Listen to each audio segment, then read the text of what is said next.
you can fundamentally see AI put it in two different buckets. One is replacive AI. This is the AI that replaces. It's going to come, like I said. We have to prepare. It's not going to completely replace, it's going to change. Right? That's jobs. Some jobs will go away. Some people will be impacted. Many new jobs will be created. Overall, we'll be better off, but it's going to be a change. And for some people, it will seem like a calamity. Odds are those are the people who will not be opening up to AI. Similar thing has happened with technology earlier.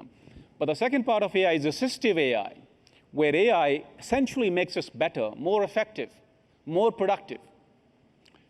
I believe that that is a better starting point.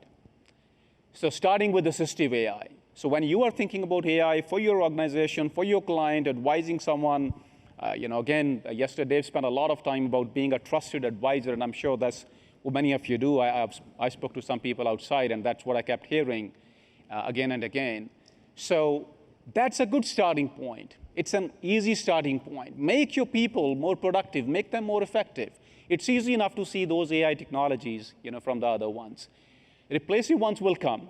They'll come. We have to be ready, and we have to get our people ready. So, but let that be the second step. It makes the change much more easier to manage.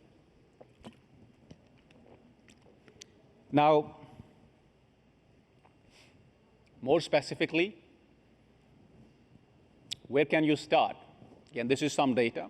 I largely agree with it. I think, with some changes here and there.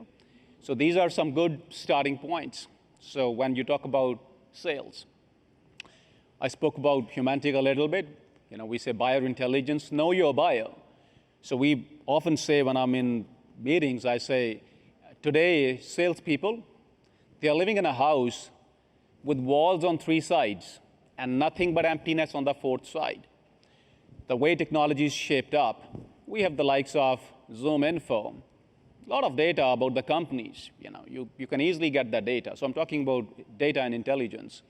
We have the likes of Gong, conversational intelligence. A lot of it is about knowing your rep better. And then we have companies like, for example, Clary. This is deal pipeline intelligence. Yesterday we had guys from Octus IQ speaking about it. They have a fantastic product. But the fourth pillar, where sellers haven't really had anything significant, is buyers. What do you know about your buyers? Ask anyone. The answer is LinkedIn. LinkedIn is a starting point. What does it do for you if you know where someone went to school or college? Maybe you got lucky. Maybe it was in the same area, you lived close by. Maybe it gives you a common point, but how does it help you connect and establish trust? So that's where we come from. But again, putting that aside, I'm focusing on the larger role.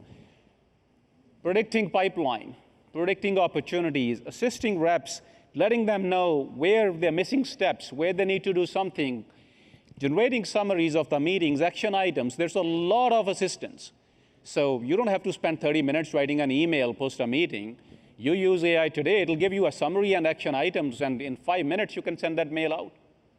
So these are some of the areas where AI will more easily come in and be more helpful. Thank you for watching this highlight video from the Sandler Summit. You can join us for the next Sandler Summit in 2024, March 19th and 20th at the Orlando World Center Marriott. Register now at sandler.com/summit.